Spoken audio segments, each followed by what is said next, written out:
2019 പുറത്തിറങ്ങിയ ഒരു Hollywood movie ഉണ്ട്, നൈറ്റ്സ് ഔട്ട്. ഞാൻ ഈ ജേണറിൽ കാണുന്ന ആദ്യത്തെ മൂവിയാണ്. ആക്ച്വലി ഇതൊരു മിസ്റ്ററി ത്രില്ലറാണ്, എങ്കിലും അതൊരു ഹൂ ഡൺ ഇറ്റ് ജേണർ എന്നുള്ളതാണ്. ആരാണ് കൊലപാതകി എന്ന് കണ്ടുപിടിക്കത്തക്ക രീതിയിലുള്ള ഒരു പരിപാടി. പ്രാവിൻകൂട് ഷാപ്പ് എന്ന് പറഞ്ഞ പടത്തിന്റെ ഒരു ട്രെയിലർ കട്ട് ഫസ്റ്റ് നമ്മൾ കാണുമ്പോൾ തന്നെ ഓക്കെ സംഭവം இருக்குது മനസ്സിലായി. ആക്ച്വലി അത് ഒരു കൊലപാതകം, ഒരു ഷാപ്പുമായിട്ട് ബന്ധപ്പെട്ട ഒരു കൊലപാതകം. ഈ കൊലപാതക സമയത്ത് അവിടെ ഉണ്ടായിരുന്ന ആളുകൾ അല്ലെങ്കിൽ അവിടെ സംഭവിക്കാൻ സാധ്യതയുള്ള സംഗതികൾ, അതിനെപ്പറ്റിയുള്ള പോലീസ് അന്വേഷണം, ഒരു ഇൻവെസ്റ്റിഗേഷൻ, ഒരു മർഡർ മിസ്റ്ററി ത്രില്ലർ. ഇതിനെ ഇങ്ങനെ എടുത്തിരിക്കുന്നു എന്നുള്ളതാണ്. അത് പ്രോപ്പർ ആയിട്ടുള്ള ഒരു ഡാർക്ക് ഹ്യൂമർ തീമിലാണ് പടം പിടിച്ചിരിക്കുന്നത്. Writer director Sreeraj Sreenivasan, Anwar Rasheed entertainments ആണ് production. Basil Joseph, Soubin Shahir and Chemban Vinod. Main characters ഇവരൊക്കെ ആണെന്നുണ്ടെങ്കിലും ഇതിനകത്ത് ഈക്വലി ഇമ്പോർട്ടൻസ് ആയിട്ടുള്ള ക്യാരക്ടേഴ്സ് ആയിട്ടാണ് മറ്റ് സഹ ക്യാരക്ടേഴ്സിനെയും വെച്ചിരിക്കുന്നത്. ശബരീഷ് വർമ്മയുണ്ട്, ശിവജിത്ത് കൽക്കി സിനിമയിലെ വില്ലൻ ആയിട്ടുള്ള നല്ല ഹൈറ്റും വെയിറ്റും ഒക്കെ ഉള്ള മറ്റേ കളരി അഭ്യാസിയൊക്കെ ആയിട്ടുള്ള ആളുണ്ടല്ലോ. പിന്നെ എടുത്തു പറയേണ്ട പ്രധാനപ്പെട്ട സ്ത്രീ കഥാപാത്രം ചാന്ദിനി ശ്രീധരൻ. പുള്ളിക്കാരൻ എനിക്കൊന്ന് ഡാർവിന്റെ പരിണാമം കഴിഞ്ഞതിന് ശേഷം അത്ര ഒരു ഗംഭീര റോൾ അല്ലെങ്കിൽ ഒരു ഫുൾ ഫ്ലെഡ്ജ്ഡ് റോൾ കിട്ടിയിട്ടില്ലായിരുന്നു. ഇതിനകത്ത് വേറെ ലെവൽ. പുള്ളിക്കാരിയുടെ ഒരു ഒരു കിടിലൻ തിരിച്ചുവരവ്. പുള്ളിക്കാരി ഉണ്ടായിരുന്നു, പടങ്ങളിൽ അഭിനയിച്ചു വരുന്നുണ്ടായിരുന്നു. പക്ഷെ ഇതിനകത്തൊരു ഭയങ്കര ഗംഭീരമായിട്ടുള്ളൊരു രസമുള്ളൊരു പെർഫോമൻസ് ആണ് പുള്ളിക്കാരി ഇതിനകത്ത് കൊടുത്തിരിക്കുന്നത്. പെർഫോമൻസ് വൈസ് അറിയാലോ, ഈ പറഞ്ഞ പേരുകൾ എല്ലാവരും തന്നെ കഴിഞ്ഞ വർഷം 2024 കഴിഞ്ഞ 2023 ഒക്കെ ആയിട്ട് അവരവരുടെ പടങ്ങളിലെ ലിസ്റ്റ് എടുത്ത് നോക്കിയാൽ എന്തോരം ഗംഭീര പെർഫോമൻസുകൾ കൊടുത്തിട്ടുള്ള ആൾക്കാരാണ്. അവർ എന്ത് കേപ്പബിൾ ആയിട്ടുള്ള ആളുകളാണെന്ന് നമുക്കറിയാം. പെർഫോമൻസ് വൈസ് ഒന്നും പറയണ്ട. ഈ കാസ്റ്റ് കേൾക്കുമ്പോൾ തന്നെ നമുക്ക് വേറെ പടത്തിന്റെ പേര് പോലും അറിയേണ്ട കാര്യമില്ല. നമുക്ക് ധൈര്യമായിട്ട് പടത്തിന് പോയി ടിക്കറ്റ് എടുക്കാം. ഇത് ആരാണ് എന്താണെന്ന് അറിയണ്ട. ഓക്കെ, ഇവരൊക്കെ ഉണ്ടെന്നുണ്ടെങ്കിൽ തന്നെ നമുക്കറിയാം സംതിങ് ഈസ് ദെയർ എന്നുള്ളത്. അത്രയും നല്ലൊരു കാസ്റ്റാണ് പടത്തിൻ്റെത്. അൻവർ റഷീദ് എന്റർടൈൻമെന്റ്സ് അറിയാം. നമുക്ക് കഴിഞ്ഞ വർഷം ആവേശം തന്നു, ഈ വർഷം ഇതാ അതുപോലെ ഒരു എനർജറ്റിക് ആയിട്ടുള്ള ഒരു പ്രാവിൻകൂട് ഷാപ്പ് തന്നിരിക്കുകയാണ്. നമ്മൾ സാധാരണ ഒരു ക്രൈം ത്രില്ലർ അല്ലെങ്കിൽ ഇൻവെസ്റ്റിഗേഷൻ ത്രില്ലർ രീതിയിലല്ലേ പടം എടുത്തിരിക്കുന്നത്. ആക്ച്വലി അതൊരു ഡാർക്ക് ഹ്യൂമർ ഇതിനകത്ത് മിക്സ് ചെയ്യുമ്പോൾ തന്നെ ജോണർ ഒരു ഷിഫ്റ്റ് വരുന്നുണ്ട്.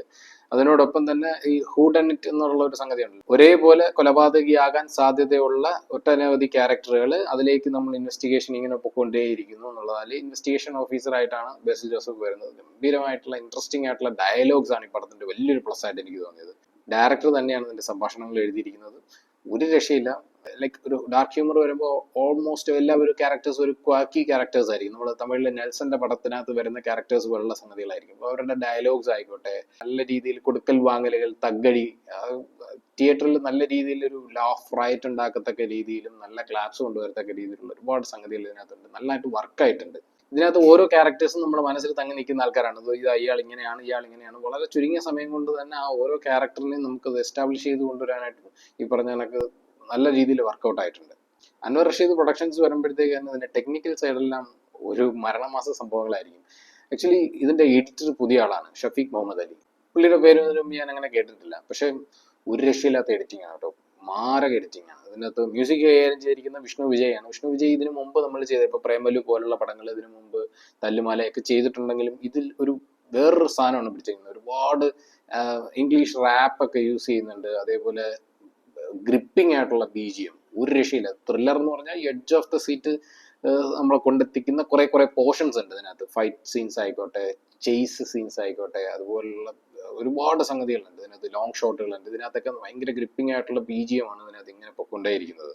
അതേപോലെ ഓഡിയോഗ്രാഫി ഞാൻ തിയേറ്ററിലേക്ക് കയറി പടം ജസ്റ്റ് സ്റ്റാർട്ട് ചെയ്ത് 1 മിനിറ്റ് 2 മിനിറ്റ് കഴിഞ്ഞിട്ടാണ് ഞാൻ കയറുമ്പോൾ തന്നെ അവിടെ നിന്ന് ഇവിടെ നിന്നൊക്കെ ഗംഭീരമായിട്ട് അതിന്റെ അറ്റ്മോസ്ഫിയർ നല്ല സെറ്റായിട്ട് ചെയ്തിട്ടുണ്ട്. കയറുമ്പോഴത്തേക്ക് ഞാൻ വിചാരിച്ചു എന്റെ തൊട്ടപ്പുറത്ത് ഞാൻ നടന്നു പോകുമ്പോഴത്തേക്ക് തൊട്ടപ്പുറത്തിരിക്കുന്ന ആളാണ് എന്തോ പറയുന്നത്. ആക്ച്വലി ഇതൊരു ആ ഒരു സ്പേസ് ക്രിയേറ്റ് ചെയ്യുന്നതിൽ ഭയങ്കര രസമായിട്ട് അതിന്റെ ഓഡിയോഗ്രാഫി വർക്കായിട്ടുണ്ട്. ഒരു വെള്ളത്തുള്ളി വീഴുന്നതായിക്കോട്ടെ, മഴ പെയ്യുന്നതായിക്കോട്ടെ, അയലത്തെ വീട്ടിൽ വർത്താനം പറയുന്നതായിക്കോട്ടെ, പുറത്തുനിന്ന് ഒരാൾ വർത്താനം പറയുന്നതായിക്കോട്ടെ, അങ്ങനെ അതിന്റെ അറ്റ്മോസ്ഫിയർ ഗംഭീരമായിട്ട് നല്ലൊരു ഓഡിയോ വിഷ്വൽ ക്വാളിറ്റി ഉള്ള തിയേറ്ററിൽ തന്നെ നിങ്ങളിത് കാണണം. മാക്സിമം നിങ്ങളൊരു 4K അറ്റ്മോസ് അവൈലബിൾ, മിനിമം നിങ്ങളൊരു 4K അറ്റ്മോസ് തിയേറ്ററെങ്കിലും ഇത് കണ്ടിരിക്കണം എന്നാണ് എൻ്റെ അഭിപ്രായം. ഓഡിയോഗ്രാഫി ചെയ്തിരിക്കുന്ന വിഷ്ണു ഗോവിന്ദാണ്. ഒരു രക്ഷയില്ല, തകർത്തു എന്ന് തന്നെ പറയാം. പിന്നീട് എടുത്തു പറയേണ്ടത് എൻ്റെ പ്രൊഡക്ഷൻ ഡിസൈനാണ്. ഗോകുൽദാസ് ഗംഭീരമായിട്ടുള്ള പ്രൊഡക്ഷൻ ഡിസൈനാണ്. ഇതിനകത്ത് മെയിൻ റെമിസ് എന്ന് പറയുന്നത് തന്നെ ഈ കള്ള് ഷാപ്പാണ്. ഷാപ്പ് അതുപോലുള്ള അനുബന്ധ സംഗതികൾ, കാര്യങ്ങൾ, ഇതിൽ ഏത് സെറ്റ് എന്നറിയാൻ പറ്റാത്ത രീതിയിൽ തന്നെയാണ് ചെയ്തിരിക്കുന്നത്.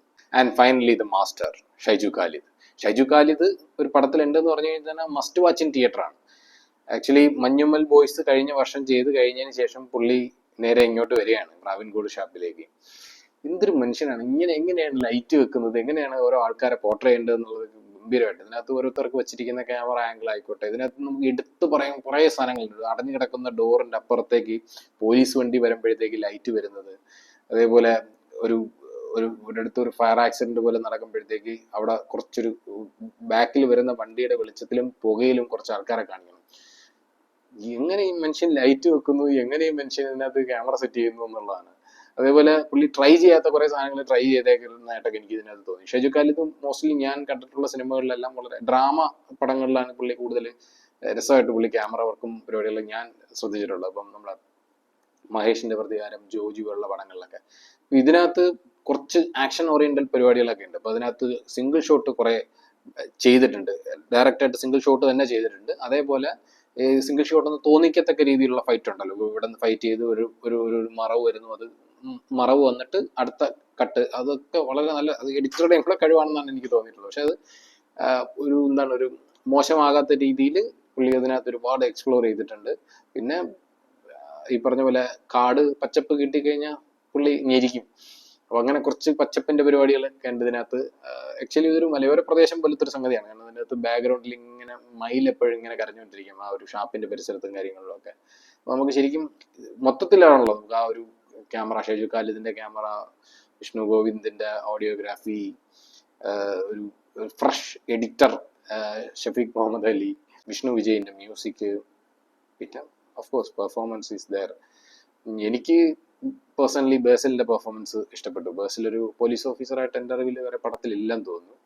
ലൈക്ക് ഇതൊരു പ്രത്യേക കുറച്ച് പ്രശ്നങ്ങളും ഒക്കെ ഉള്ള, കുറച്ച് പ്രത്യേകതകളൊക്കെ ഉള്ള ഒരു പോലീസ് ഓഫീസർ, SI ആണ് പുള്ളി, ചെറുപ്പക്കാരനാണ്. പിന്നെ അതേപോലെ സസ്പെക്റ്റുമായിട്ട് പുള്ളിയുടെ ഇടപെടലും പുള്ളി പറഞ്ഞ പോലുള്ള അന്വേഷണത്തിനകത്ത് കണ്ടുപിടിക്കുന്ന സംഗതികളും കുറച്ച് ഷെർലക് ഹോംസ് പരിപാടികളും ഒക്കെ ആയിട്ട് നല്ല രസമായിട്ടാണ് പടം പോകുന്നത്. മസ്റ്റായിട്ടും തിയേറ്ററിൽ കാണാം. ഭയങ്കര രസമായിട്ടാണ് പടം എടുത്തിരിക്കുന്നത്. തീർച്ചയായും തിയേറ്ററിൽ തന്നെ കണ്ട് എക്സ്പീരിയൻസ് ചെയ്യേണ്ട പടമാണ് പ്രാവൻകൂർ ഷാപ്പ്. കുറച്ച് വയലൻസ് ഉണ്ടോ എന്ന് ചോദിച്ചു കഴിഞ്ഞാൽ കുട്ടികൾക്കൊക്കെ ചിലപ്പം അത്ര സുഖിച്ചു എന്ന് വരത്തില്ല. ലൈക്ക് നെഗറ്റീവേ ഇല്ലേ എന്ന് വെച്ച് കഴിഞ്ഞാൽ അങ്ങനെയല്ല, കുറച്ച് ഒരു ലോജിക്കൽ സംഭവങ്ങളും കാര്യങ്ങളൊക്കെ ഉണ്ട്. പിന്നെ നമുക്ക് ഊഹാപോഹങ്ങൾ, നമ്മളുടെ ഊഹാപോഹങ്ങളിൽ കുറച്ച് ഏകദേശമൊക്കെ കറക്റ്റായിട്ടൊക്കെ കാര്യങ്ങളൊക്കെ വരികയൊക്കെ ചെയ്യും. വളരെ കുറച്ച് സ്ക്രിപ്റ്റിന്റെ ടുവേർഡ്സ് ദ എൻഡ് അല്ലെങ്കിൽ സെക്കൻഡ് ഹാഫിലതൊക്കെ ഉള്ള കുറച്ച് അങ്ങോട്ടും ഇങ്ങോട്ടും ലോജിക്കൽ ലൂപ്പ് ഹോൾസ് പോരായ്മകളൊക്കെ നമുക്ക് പറയാം. എന്തിനായിരുന്നു അങ്ങനെ, എന്തിനായിരുന്നു ഇങ്ങനെ എന്നുള്ളത് നമുക്ക് ക്യാരക്ടർ വൈസ് ചിന്തിക്കുമ്പോൾ ഒരു ടോട്ടൽ ക്ലൈമാക്സിൽ എത്തുമ്പോഴത്തേക്ക് നമുക്ക് അങ്ങനെ വളരെ ചെറിയ കല്ലുകടികൾ ഉണ്ടാവാം എന്നുള്ളതല്ലാതെ വേറെ വിഷയങ്ങളൊന്നുമില്ല. നിങ്ങളും പടം പോയി കണ്ടിട്ട് അഭിപ്രായങ്ങൾ കമന്റ് ചെയ്യുക. ബൈ.